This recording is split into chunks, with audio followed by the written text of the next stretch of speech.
Today's story is about Evan Caldwell, a structural engineer who believed in building things that lasted until the person he trusted most tried to dismantle his future from the inside out.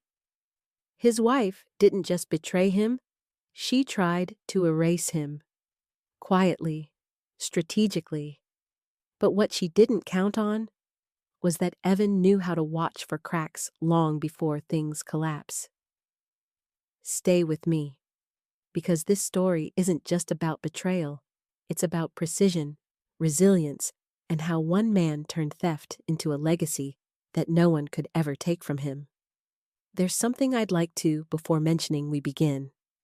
Due to some personal and sensitive reasons, I've chosen not to show my face on this channel. I hope you'll understand and respect that choice. Also, some of the stories here were shared by you, the viewers. I'm simply the one telling them with honesty, care, and deep appreciation. If you have any thoughts, feedback, or just a feeling you'd like to share after listening, please don't hesitate to leave a comment below. I read everyone and truly value what you have to say. Now then, let's listen to today's story together. I've always believed that every betrayal starts small. Whispers, withheld truths, a glance that lingers too long. You think it's nothing, just a trick of the light, but you'd be wrong. I learned this from watching a man named Evan Caldwell, a man who built dreams for a living and watched them collapse in silence. Evan was a structural engineer based in Charleston, South Carolina. 45 years old, quiet, meticulous, the kind of man who still read blueprints with a pencil in hand, even in the age of tablets and AI overlays. His wife, Lena, was everything he wasn't. Vivacious, charismatic, a certified holistic therapist who had recently launched her wellness brand, Inner Haven. They'd been married for 12 years. No kids, by choice, mostly hers. She said the world was full enough, and Evan never argued. Their home was a craftsman-style stunner tucked along a magnolia-lined street, one of those old neighborhoods where time seemed to slow down. Evan had spent 2 summers restoring it with his own hands. He rebuilt the porch, refinished every cabinet, laid the stone garden path brick by brick. But some things, no matter how solid they seemed, had hidden fractures. The first sign came late on a Thursday evening. Evan had just returned from a job site, coastal erosion prevention project down near Folly Beach. His boots were still dusty when he opened the email. Subject line: "It's better this way." No greeting, no signature. Inside, just a single sentence: "I've moved the legacy fund into my personal account. It's for the best." Attached was a photo, blurry but unmistakable. Lena on a balcony somewhere bathed in orange desert sunlight, holding a glass of wine. And beside her, a man Evan had never seen. Tall, bearded, with one hand possessively resting on the small of her back. Evan didn't react, not right away. He simply stood, walked to the sink, and poured himself a glass of water. The house was silent. The only sounds were the muffled hum of the refrigerator and the faint rustle of the ceiling fan. He didn't even respond to the email. He just stared out the window, eyes fixed on the hydrangeas Lena had planted. Her idea, her joy. He remembered how she'd smiled as they dug the trenches together. Now, all he could see was soil and lies. You see, that money she transferred? It wasn't just money. It was $620,000, left to Evan by his late Uncle Cal. Cal had raised him after his parents died in a car crash when Evan was 14. The man had worked as a ship mechanic his entire life, scrimping every penny, never married, never spent lavishly. When he passed, the will was simple. For Evan, to build a future they'll never take from you. And that future? It was meant for a dream Evan had shared with Lena years ago, a coastal research lab he'd wanted to fund for young engineers, something meaningful. He hadn't touched a cent of it. kept it locked in a specialized inheritance trust, untouchable. Or so he thought. The betrayal wasn't just personal, it was strategic. 3 months before that email, Lana had started asking strange questions. About asset management, legal structures, joint ventures. She played it off as professional curiosity. Evan indulged her. Then her retreats began stretching.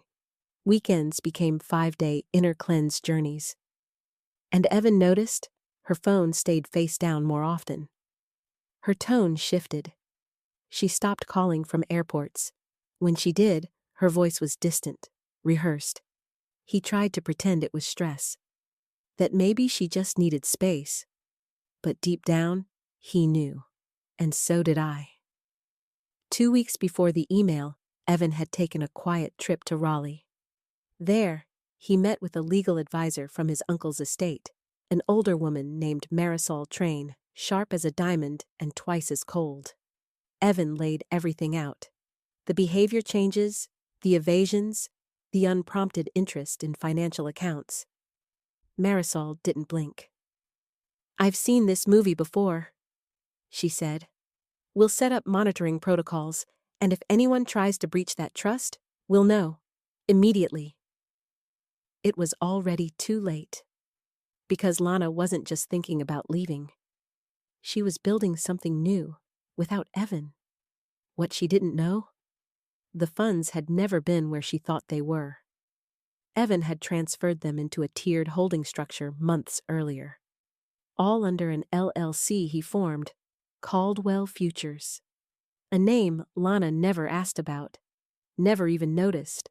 What she had accessed were dummy statements, outdated logins, and every keystroke, every screenshot she took from their shared cloud folder. Evan saw it all. She'd left the evidence in a subfolder marked Retreat Budgets. Ironic. By the time she sent that email, Evan had already filed a quiet motion with Marisol's firm. Financial fraud, attempted asset misappropriation. Legal jargon for what Lana had done. Stolen a future that wasn't hers. Still, Evan said nothing. He didn't confront her. Didn't call or rage or plead. He waited. The kind of wait that comes from a man who spent his life measuring tension loads and pressure points. He knew how things collapse. Slowly, then all at once. And that was how it began. Not with fire, but with silence. If you've ever watched a building collapse, you know it doesn't happen in one big moment. It starts with internal failure, beams weakening, weight shifting. That's what Evan Caldwell was witnessing. Not just in his marriage, but in the entire structure of the life he'd built. The difference? This time, he wasn't just the builder. He was the one holding the demolition switch. The morning after Lana's email, Evan did what most betrayed spouses don't. He went for a run, 3 miles, out to the old Harbor Road and back. Same route he'd taken for years. Same loose brick he'd meant to report. Same salty breeze. Only this time, he didn't have a wedding ring on his finger. He'd left it on the kitchen counter next to her unopened mail. By noon, she'd texted, "Did you see my message?" He replied, "Yes." 5 minutes later, "We need to talk about this like adults." No answer. Evan didn't need to talk. He needed records. He drove to a branch office of Coastal Federal, where they held their joint checking and household savings.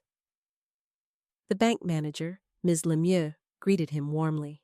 She'd known Evan and Lana for years. "I need 6 months of transaction history," he said. "Everything, both accounts." As she printed the documents, her brows knit. "Is everything okay, Mr. Caldwell?" He offered a tight smile. "Just routine housekeeping." What he saw in the printouts made the air feel thicker. Multiple transfers, $3,000, then $6,000, then a spike to $42,000, moved to an external account. Always under vague memos: project, event fund, vendor hold. And the account name? A private institution in Arizona. Not a business, not a name he recognized. But one withdrawal stood out. $9,875. 4 weeks ago. Exactly the cost Lana once mentioned for a VIP desert soul cleanse. She hadn't gone alone. Evan leaned back in the chair. His mind wasn't racing. It was calculating. Back home, he pulled up their shared cloud. The retreat budgets folder was still there. Inside were photos, screenshots of his legacy trust account, statements from 3 months earlier, before the restructuring. She'd been planning the theft since then. Notes scribbled on a PDF file with phrases like, verify password change and access via phone app.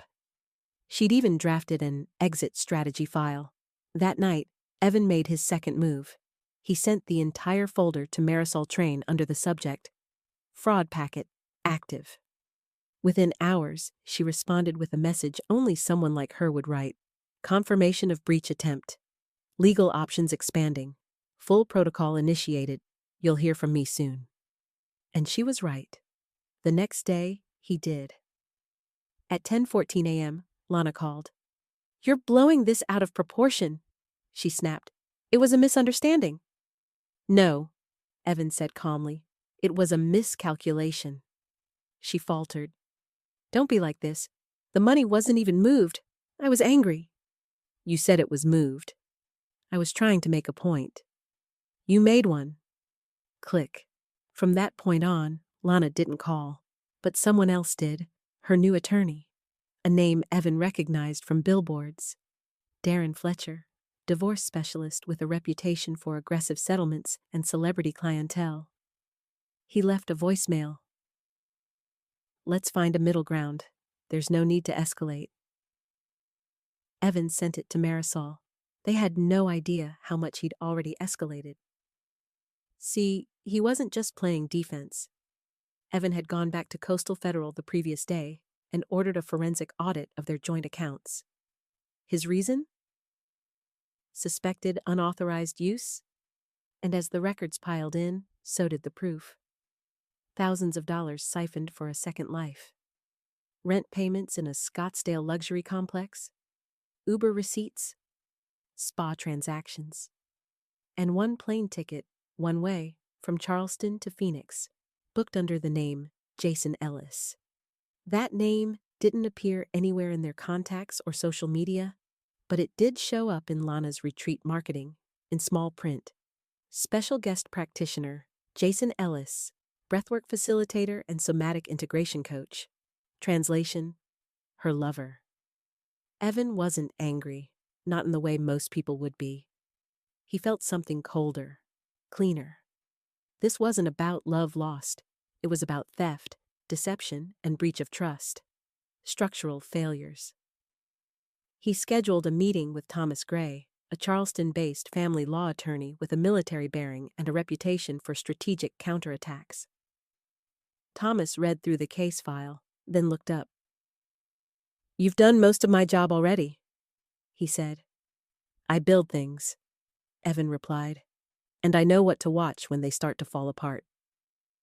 Thomas laid out the next steps. Immediate divorce filing under financial misconduct. Motion to recover misappropriated joint funds. Preservation of the trust inheritance as separate property. And, just to make things official, a restraining order to prevent Lana from accessing any financial institutions on Evan's behalf. 3 days after Lana's email, she received the formal divorce filing. Her response was silence, but her attorney's wasn't. Darren called Thomas within the hour, clearly rattled. My client wasn't aware the funds were in a trust, he insisted. She believed that she could steal them, Thomas interrupted. We have documentation, her own screenshots, IP logs, device access. The paper trail is airtight. Silence. Then, perhaps we can settle. Thomas leaned back in his chair. We're open to options, but just so you're clear, this isn't a negotiation, it's a resolution, with conditions. And there were many. Lana would return half the stolen joint funds. She'd sign a non-disclosure agreement. She'd make no claim to Evan's home, his business, or the inheritance trust. In return, Evan wouldn't pursue criminal charges. Darren requested time to confer. Meanwhile, Marisol filed a breach report with the trust's corporate custodian. Within 24 hours, they submitted all logs and access attempts to their internal fraud department. And they issued a statement of protections. The trust was fully intact. No funds had been touched. But the legal exposure to Lana? Monumental. That night, Evan got one more message from her. "I didn't mean for this to go this way. Please, we were supposed to build something together." He stared at the screen for a long time. Then he wrote back, "I did. You chose to tear it down." And with that, he shut his phone off. Because Evan Caldwell wasn't building with her anymore. He was building a new foundation. One that didn't include betrayal. You can always tell when someone's lying. They start rearranging history, tweaking details, rewriting timelines, hoping no one notices. But Evan Caldwell noticed, and when the lies came from Lana, they didn't just sting. They confirmed what he already knew. This wasn't about a marriage falling apart. It was about a plan.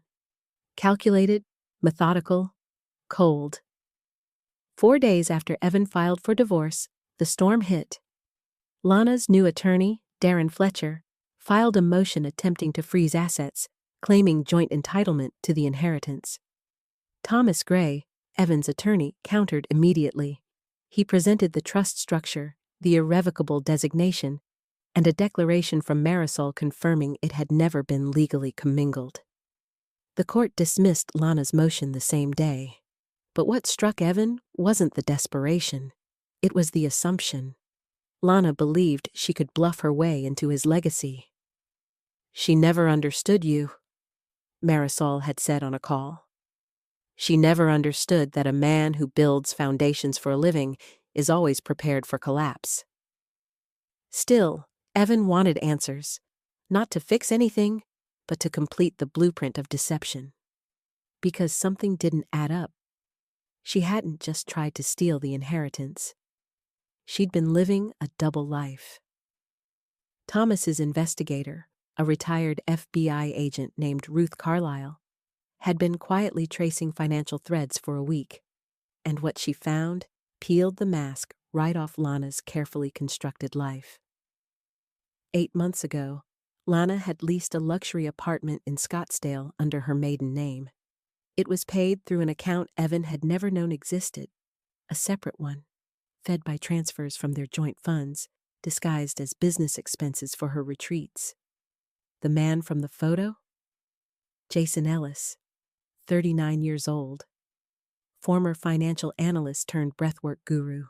No fixed address, no real credentials, and no idea he was about to be pulled into a legal mess. "Why him?" Evan asked Ruth one evening after reviewing the file.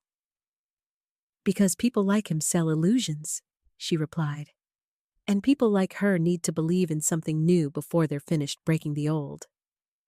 But that wasn't the worst part. Ruth uncovered emails, dozens of them, between Lana and Jason, saved in a cloud folder labeled Project Rise. Evan had access.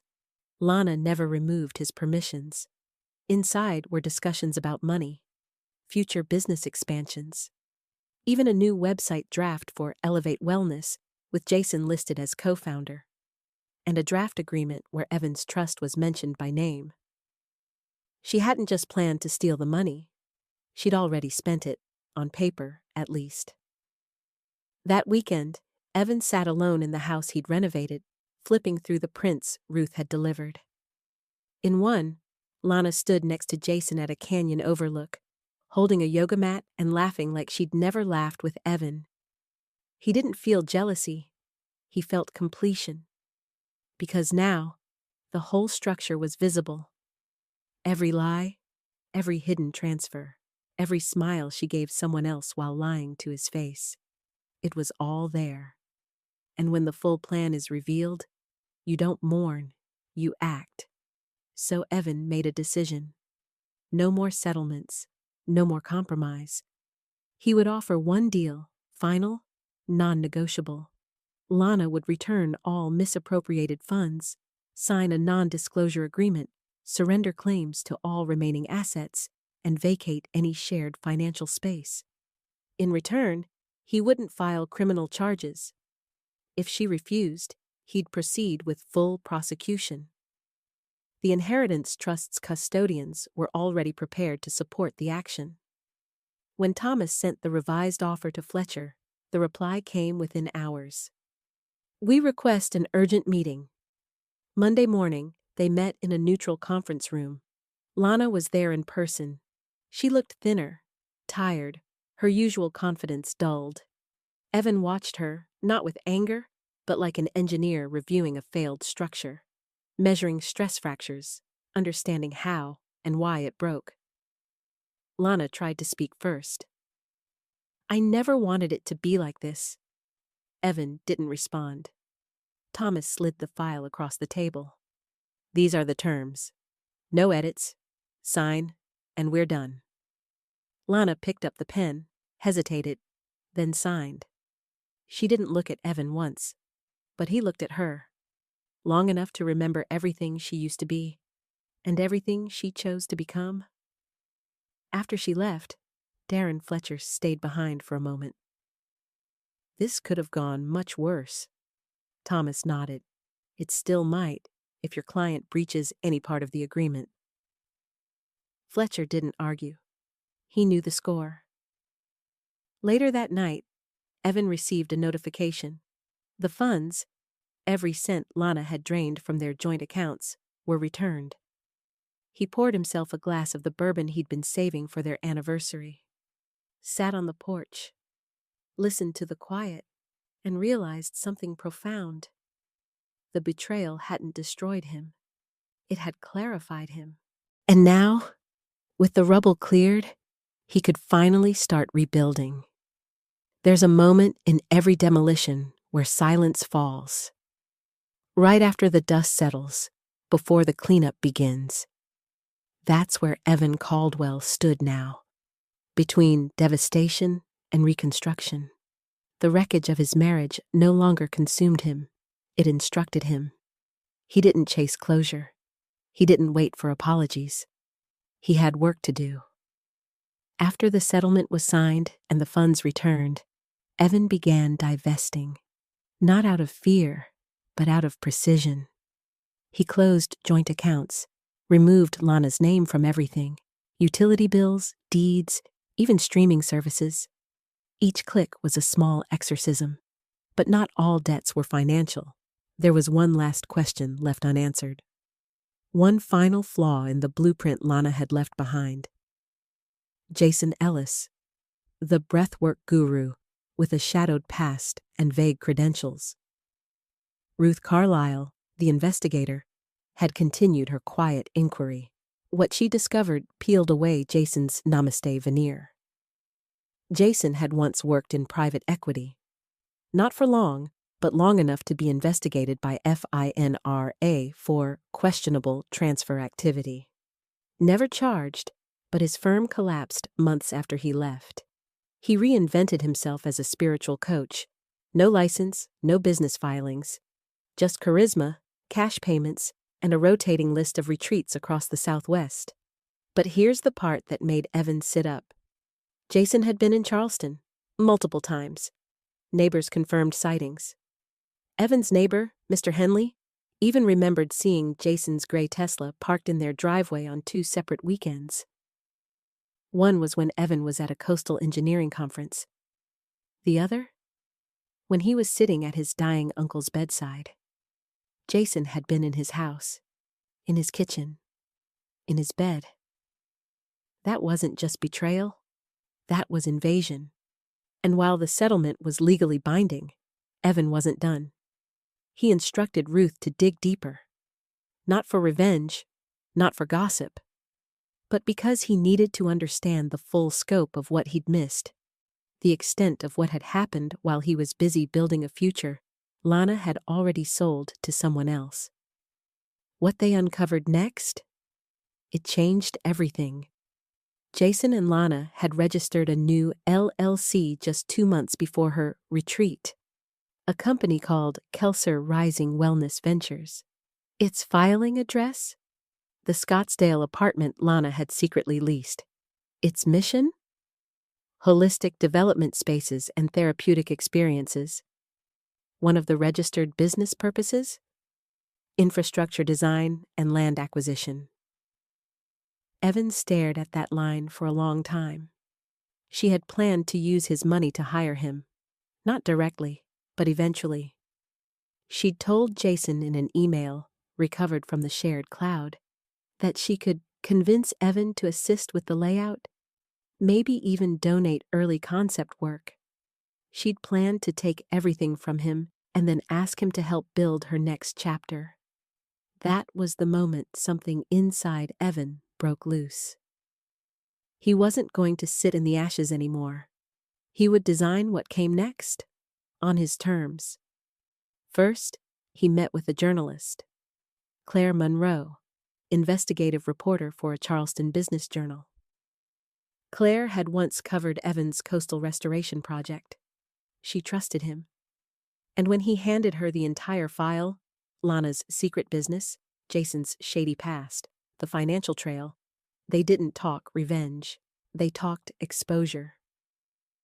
"This won't make you look like a victim," she warned. "Good," Evan said. "I'm not." 3 weeks later, the article dropped. The Wellness Mirage: How a Charleston Therapist Tried to Build a Wellness Empire on Stolen Foundations. Names were changed for legal protection, but locals recognized the story. Lana's business crumbled overnight. Retreats canceled. Partnerships dissolved. A major supplier filed a breach of contract notice citing misrepresentation. Jason disappeared from her website, then from Scottsdale entirely. The luxury apartment vacated within days. Evan didn't gloat. He observed. Because in engineering, as in life, collapse is just math. Later that month, Marisol called. The trust board had finalized its security upgrades. Evan's inheritance, still untouched, had grown through conservative reinvestments. The current total, $658,000. But Evan didn't blink. He wasn't interested in the number anymore. He was interested in purpose. With Marisol's help, Evan restructured the trust into a nonprofit foundation, the Caldwell Initiative. Its goal? Fund architectural and engineering scholarships for students raised by extended family, like Evan had been. The first scholarship was awarded to a high school senior from rural Georgia, whose essay about building flood-resistant housing caught Evan's eye. He flew out to meet her in person. She reminded him of everything he'd almost forgotten. Hope, precision, vision. And when he returned to Charleston, Evan knew what he had to do next. He listed the house. The craftsman home with the hydrangeas and stone path no longer felt like his. Too many memories. Too many ghosts.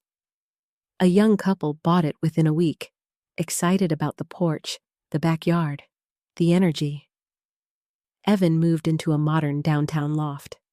Exposed beams, steel fixtures, and not a single trace of shared history. He bought new furniture, a single bed, a single desk, a single chair facing the harbor. And one evening, as the sun dipped below the skyline, Evan opened a box. Inside, a check. No return address. Amount $13,500. Memo line, what I still owed. No signature. But he knew. It was from Lana. A final transaction. A silent acknowledgement that even she knew she'd gone too far. Evan cashed it the next morning. Not for himself, but for the foundation. Another scholarship, another beam in a new structure. And as he walked out of the bank, Evan didn't feel victorious. He felt free. Most stories about betrayal end with confrontation.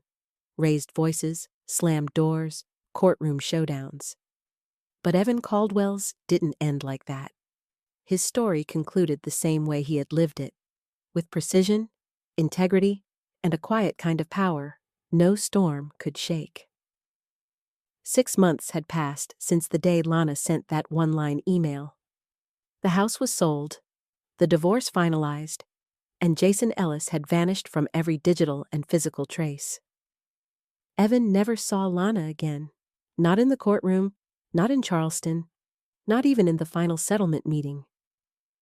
Everything was handled by attorneys, escrow officers, and silence. But make no mistake, he remembered, not to dwell, but to refine. Because Evan had learned something most people never do. The deepest revenge isn't in what you take back. It's in what you build next, without them. The Caldwell Initiative, his newly structured foundation, began attracting attention. Not the flashy kind, the quiet, reverent kind. High school counselors started recommending students. Architectural firms began offering mentorship partnerships.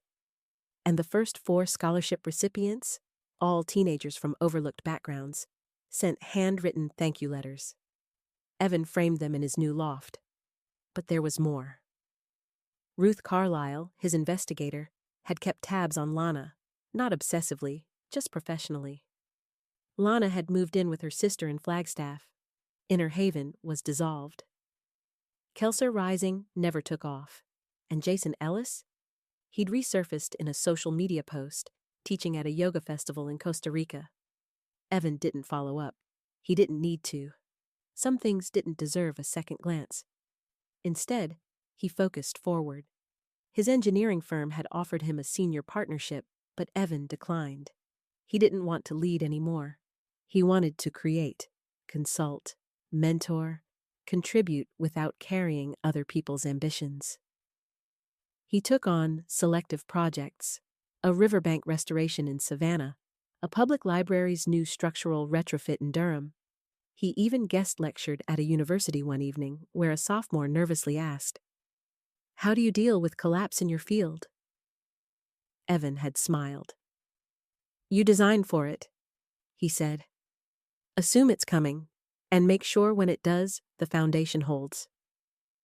That night, as he walked back to his loft, Evan realized something else. For the first time in years, he wasn't bracing for impact. He was living.